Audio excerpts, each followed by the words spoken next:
What's up, YouTube? It's Noah, aka Adults with Don, and I'm back with another video. Today, I will be demonstrating a small home appliance for my FCS Home Environment and Technology class. I'm a current junior at South Carolina State University, where I'm studying Family and Consumer Sciences on the multidisciplinary track.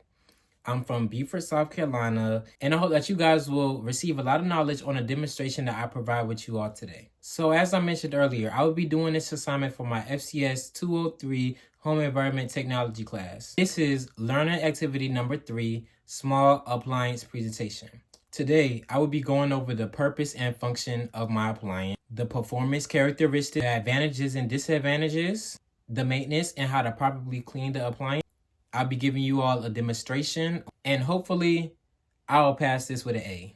So without further ado, let's go ahead and head to the kitchen. I am currently in the kitchen, and before I introduce my small appliance, I want you to take the next 3 seconds to guess what you think it may be. You can pause the video right here and comment what you think the video is going to be. If you guys guessed a toaster, you are correct. I'll be demonstrating this toaster by Hamilton Beach and give you guys background knowledge on what the functions, the purpose, and how to take care of your toaster. Top of the toaster has 3 buttons with a turning knob and a knob to also put down your bread.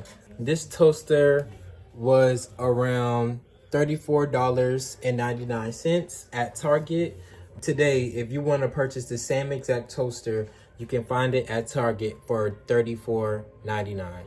So my Hamilton Beach toaster is primarily used for toasting waffles, bagels, and bread, of course. This is my toaster currently in this moment. We have a knife holder next to it. We have 2 cookie jars, and it's sitting next to our stove.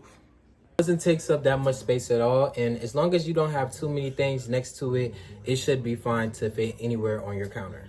As you can see, there are 2 slots in the toaster, so there's only room for 2 pieces of bread, 2 bagels, or 2 waffles, whatever you decide to toast. I don't know if anyone likes to toast their Pop-Tart treats as well, but I've done it a couple times and it works for Pop-Tarts as well. After you put your bagel, your bread, your waffle, after a certain amount of time that you put it on there, it'll pop right up whenever it's ready. And you can also get this appliance in stainless steel. You can get it in a modern type of style. Any color, it could be white, blue, black. We decided to do stainless steel gray because it matches with a couple of appliances that we have in our home. This takes up about 800 to 1500 watts to toast our bread. It does not come with a eco-friendly feature. Most appliances don't, but I'm sure that you definitely can find an appliance with that type of feature. Other toasters, like the toaster oven, which is not something that I picked, can broil, bake, fry, and toast anything that you decide. But I decided to focus on the toaster today, just, to keep it simple with bread, bagels, and waffles. Depending on how much features you want in the toaster, it could cost you about $20 to a good $150, depending on how good you want your toaster to be. We only use this toaster to focus on toasting bread, bagels, and waffles in our household. As with the toaster oven, we use that to warm pizza, other meals, and anything that we just want to reheat. So the advantages for my toaster oven is that it's quick and easy. If I wanted some waffles to go with my breakfast in the morning, I could pop 2 waffles in there, and then it'll come up with the certain amount of time I put them in, and they'll be easy and ready to eat. It does not take up too much space on the counter, and it's kind of affordable. Like I mentioned earlier, today you can get the same exact toaster for $34.99 at your local Target. Disadvantage of the toaster is that it has a limit on what you can heat. If it isn't about this small and probably not but this big, anything else other than that, it can't really be used to heat up in a toaster because of the small size.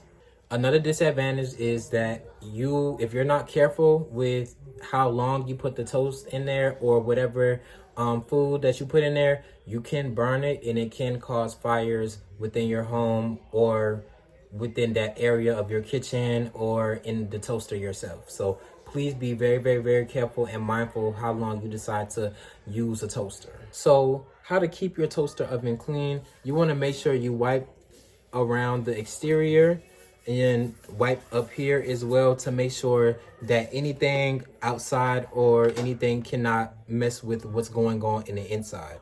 So that's how you keep the exterior clean, by constantly wiping it after every use. And how to get the inside clean. Usually when you toast bread or anything, it gets crusty and it gets hard. So our toaster comes with something called a crumb tray at the bottom of it, and you are able to pull this out and you clean this as well.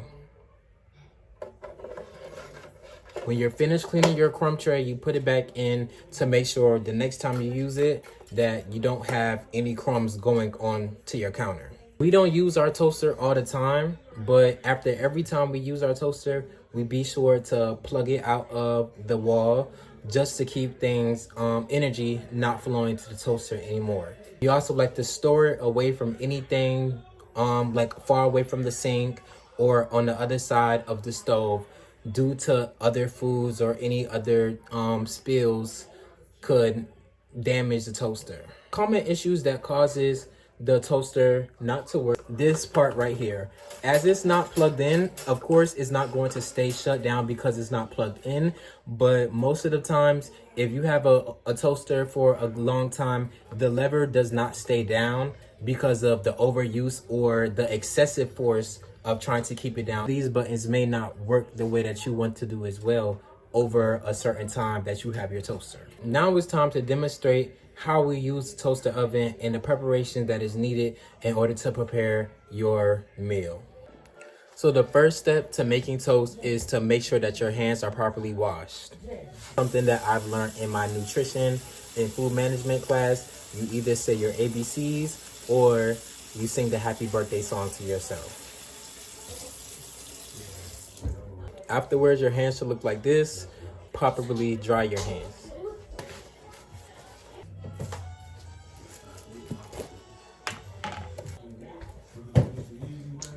Here is my piece of bread right here. So first thing I'm gonna do is grab the cord and make sure that the toaster is plugged in. Next, I will drop the bread inside of the toaster. With the 3 settings that we have, cancel, bagel, and defrost, this is not a bagel, it's a regular piece of bread, so I'm gonna leave it alone how it is. But I am going to adjust the setting to about 2.5, 3. Now that it's plugged in, it is down and it is now toasting. And now we wait for our toast to be done. It's here. So this is our piece of toast. Now we unplug the toaster. It's still a little warm at the top, so I'm just going to make sure all the excess crumbs and everything gets off when it cools down. And you all, this is the finished piece of toast. It's a little light skin on one of the sides. Well, it's a light skin all over, but I promise you all, it is toasty. So we're gonna try the toast. Cheers.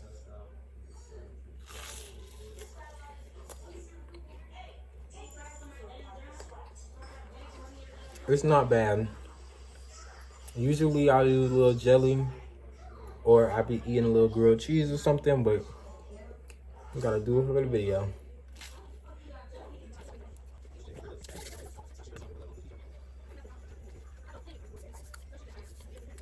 Real tasty, real good. Well, thank you so much for watching this video. Once again, this was my lesson 3 on a small appliance demonstration for my FCS 203 Home Environment and Technology class. I had a lot of fun making this video on today and demonstrating my toaster oven with you guys, and the toast was magnifique. I probably should have put it on a higher level. It can go up to a 7 and I did have it on 3, but only due to the fact that I wanted it to be timely and I didn't want it to last that long. So yeah, overall this was a success, and I really hope that I get a great grade for this, and I'll catch you in the next video. Bye.